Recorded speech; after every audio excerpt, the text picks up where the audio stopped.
Welcome back. Here's a syndrome parents are all too familiar with. When their children come asking for toys or junk food they've seen advertised on television.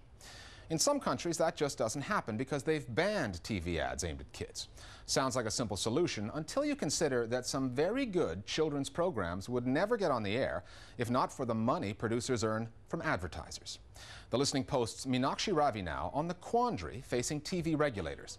How to protect kids from smart and manipulative advertisers without jeopardizing the quality and maybe even the future of children's television. Wake up, the day has just begun. Let's all get out and have some fun. Beauty, Hoops or stars? You make her eyes change to match her fashion. Baby Annabelle turns her head, oh wow. Sweden and Norway have banned it. South Africa is looking to do the same. And in the UK, the regulations on them are getting tighter.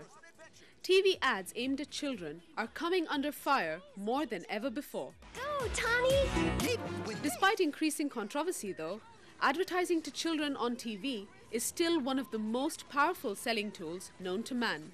When I have a marketing budget and I'm looking at what I should spend that budget on, the first place I'll look is TV because I know it's effective. A lot of the strategies that are used in marketing to children are more or less the same as what you see in marketing to adults. So what marketers or advertisers do is they present some image of something people really do want. So people really do want to be loved, they really do want to think that they're cool, they really want to have a lot of fun or whatever it is. And then the marketer associates the product or the service with that. So you have this cereal that, you know, is just some cereal, but all of a sudden kids are getting to go down a roller coaster while they're eating the cereal, right? So there's this association between fun and the product. The big chocolatey Mega Munch! New Cocoa Pops Mega Munchers! We'd rather have a bowl of Mega Munchers! Europe is leading the charge against advertising to children. In 1991, Sweden and Norway banned all television advertising to kids under 12. In Greece, ads for toys are prohibited, and France demands nutritional warnings on all ads of junk food. These governments feel that ad regulation is needed to protect youngsters. The marketing industry feels differently. Obviously, young people are a major consumer and a major audience for a number of certain goods, but by and large, most products, even for children, are aimed at mothers. And surprisingly, if you ask children in the UK, young children as young as 6, what advertising is, they are very sophisticated. And most of them say it's trying to sell us something we don't want. But those campaigning for ad-free TV don't agree that kids are quite so media savvy. It's magical. Create a starry pathway. It's so easy. Most children, especially children under 8, don't understand that an advertisement is trying to sell them something. They don't understand what psychologists call persuasive intent. So they don't know that this is different than any other show that they see, and that the advertiser actually has a purpose to manipulate. My older child definitely understands that someone's trying to sell them something, and that there are things that she sees that she wants that she doesn't have. For instance, she has a doll. She has the old model of the doll. There's a new model of the doll that cries. She now wants the one that cries because she's seen the advert for it. So she's aware that it exists, whereas before, you know, she was just as happy as she could be with the one that she had. There's this new toothbrush, and when you brush your teeth, it makes music. And you like that? I want it. These people are media savvy. They fast forward through the adverts. You know, there are ways and means to consume media without necessarily absorbing and following every single commercial message that's within it. So it would seem that this is a black and white debate. Ads push unnecessary and often unhealthy products at impressionable children. So ban the ads and let kids watch commercial-free TV. But the reality is not so simple. In 2006, the UK banned all junk food advertising around children's programming. The effect of the ban, however, has not been totally helpful. Greg Childs is the secretary of an independent campaign run by parents and broadcasters called Save Kids TV. They argue that banning advertising has had a detrimental effect on the quality of children's programs. Ow!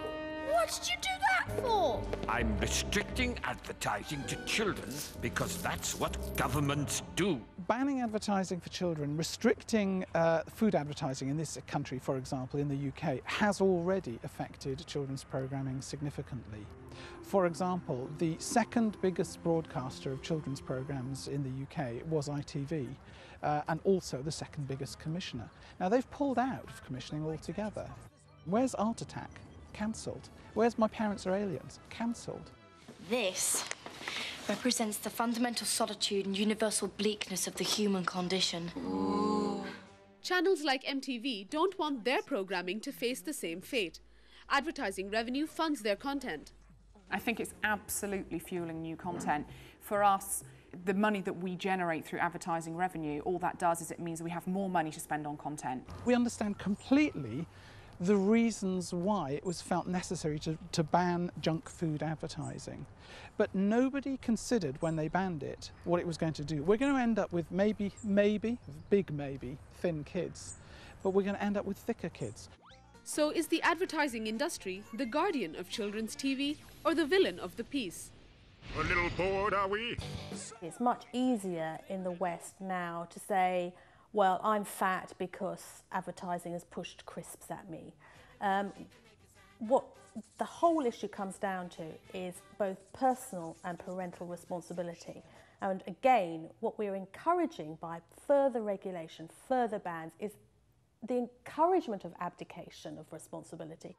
Is it all then just a question of who controls the remote, moms and dads or the kids?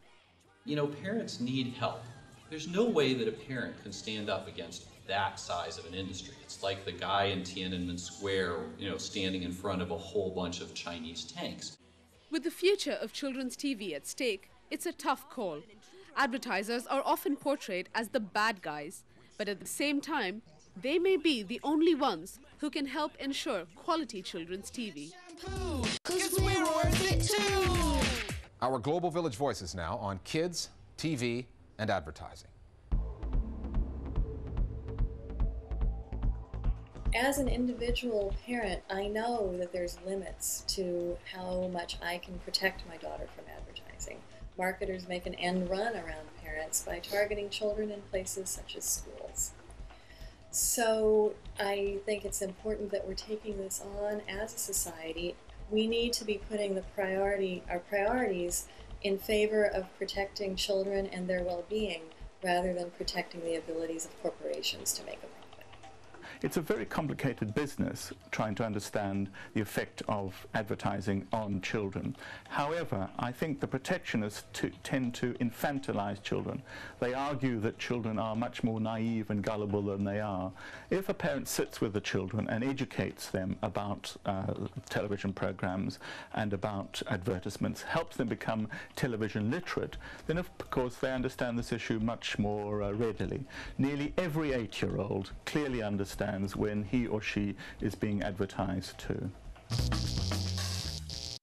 Finally, here's a relationship that none of us saw coming between Iranian President Mahmoud Ahmadinejad and those funny people at Saturday Night Live in the U.S. who heard the president tell university students in New York recently that there are no gay people in Iran. This little love song has been cruising the web. It's our Internet Video of the Week. We'll see you next time at The Listening Post. They say true love comes only once in a lifetime. And even though we're from opposite ends of the earth, my heart tells me you're the one for me. Mahmoud, I remember when it started, saw you on the news. You were hating gays, I was hating food, but I was feeling you. And even though I disagree with almost everything you said, you ain't wrong to me, so strong to me. You belong to me, like a very hairy Jake Gyllenhaal to me. Out of my chest. My mind says no, but my body says yes. And I ran so far away. Come home, and in my arms you'll stay. When you say there's no gays in Iran, it's you're in New York now, baby.